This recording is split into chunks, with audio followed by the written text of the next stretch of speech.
Everyone thought Captain Maria Stone was dead, killed 3 years ago on a classified mission that officially never happened.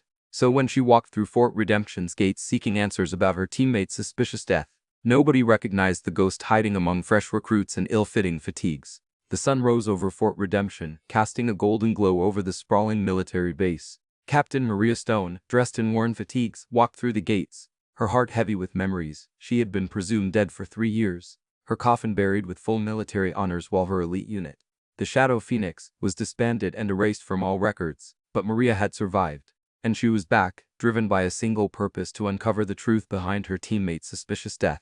Maria had served alongside Lieutenant Emma Harris, a beloved comrade whose death was officially ruled as a training accident.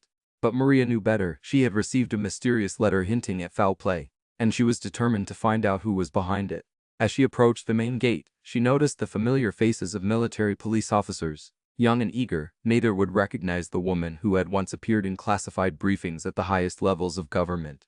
3 years of careful obscurity had transformed Captain Maria Stone into just another woman seeking a second chance in military service. She slid her forged identification documents through the security slot. "Name?" the officer asked, his voice carrying the board authority of someone who processed hundreds of new arrivals each month. "Maria Stone," she replied, her voice steady, "reporting for recruit processing." The officer scanned the paperwork with practiced indifference, his eyes noting the standard information without really seeing the person behind it. "You're a bit older than most recruits. What is your story?" Maria had prepared for this question during the 6 months it had taken to establish her new identity. "Late bloomer," she said with a smile. "Took me a while to figure out what I wanted to do with my life."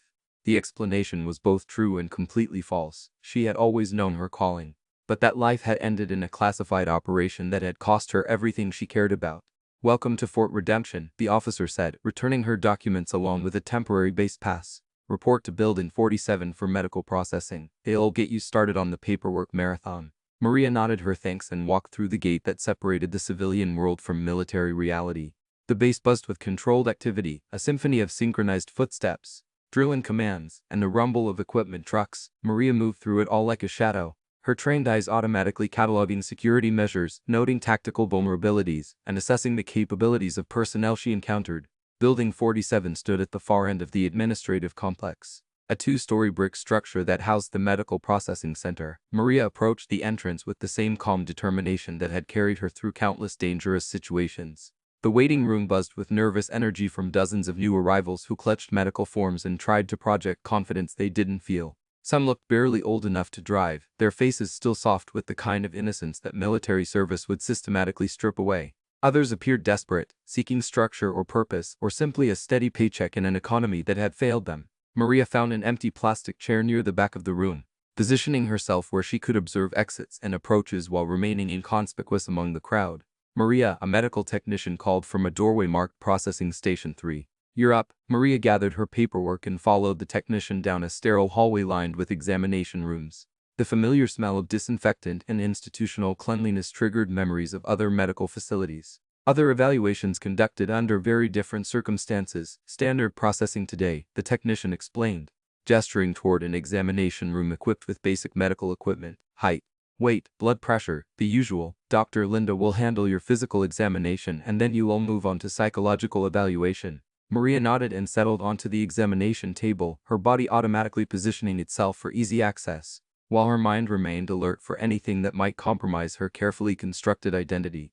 The medical records she carried were genuine, obtained through channels that existed in the gray areas between legal and illegal, but they would only withstand routine scrutiny. Dr. Linda Ellis entered the room with the brisk efficiency of someone who had conducted thousands of similar examinations. She was a compact woman in her late 50s, her graying hair pulled back in a practical ponytail that suggested more concern with function than appearance. "Ms. Stone," Dr. Ellis said, reviewing the medical forms with professional attention, "I see you're 35 and seeking to enlist for the first time. That's somewhat unusual. Most people your age have either already served or decided military life isn't for them."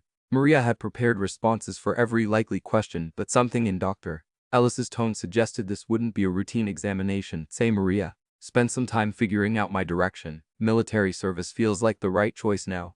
Dr. Ellis nodded, making notes that Maria couldn't read from her position on the examination table. "Any prior medical conditions I should know about? Injuries, surgeries, psychological treatment?"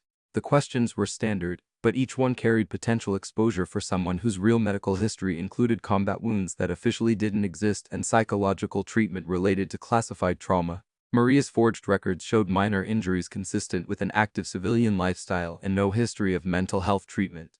"Nothing significant," Maria replied. "I stay in good shape and haven't had any serious health problems." The physical examination proceeded with medical thoroughness that made Maria increasingly uncomfortable. Dr. Ellis's hands were professional and impersonal, but they moved with the kind of systematic attention that might notice scars or physical conditioning that didn't match a civilian background. "You're in excellent physical condition," Dr. Ellis observed, checking Maria's muscle tone and reflexes. "Almost like you've been training for military service for years. Do you have an athletic background?" Maria had anticipated this observation. Her body showed the effects of elite conditioning that couldn't be completely hidden, but she had prepared explanations that would satisfy casual inquiry. "I've always been active," she said, "hiking, rock climbing, that sort of thing. I wanted to be ready for the physical demands of military training." Dr. Ellis made additional notes, her expression suggesting professional interest, rather than suspicion. "Your cardiovascular fitness is exceptional. Heart rate and blood pressure indicate someone who's been doing serious conditioning work." The examination continued with routine checks that revealed nothing inconsistent with Maria's cover story. Her forged medical records had been crafted by professionals who understood exactly what would and wouldn't raise questions during standard military processing. "Everything looks good," Dr. Linda concluded, updating Maria's medical file with clearance for basic training. "You'll need to proceed to psychological evaluation next door. Dr. Scott will handle that assessment." Maria gathered her paperwork and moved to the next phase of processing, each step taking her deeper into a system that would soon own every aspect of her existence. The psychological evaluation represented the greatest risk to recover, as the trauma from her real experiences might surface under professional scrutiny. Dr. Gregory Scott's office reflected the kind of sterile professionalism that characterized military mental health services. Diplomas and certifications covered one wall, while the opposite side displayed inspirational posters about resilience and mental toughness that suggested the military's approach to psychological wellness. "Miss Stone," Dr. Scott said, gesturing toward a chair positioned across from his desk, "please have a seat. This evaluation is routine, designed to ensure you're psychologically prepared for the demands of military service." Maria settled into the chair with the same alert, calm she had maintained throughout the medical examination. Dr. Scott was a man in his mid-50s whose gentle demeanor suggested genuine concern for the welfare of the people he evaluated. "Tell me about your motivation for joining the military," Dr. Scott began, his tone encouraging rather than interrogational. "What draws you to this particular form of service?" Maria had rehearsed responses to standard psychological evaluation questions, but something about Dr. Scott's approach suggested he might probe deeper than routine screening typically required.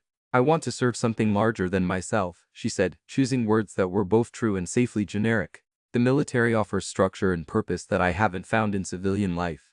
Dr. Scott made notes while maintaining eye contact that suggested he was listening to more than just her words. "Have you experienced any significant trauma or loss that might affect your ability to function under stress?"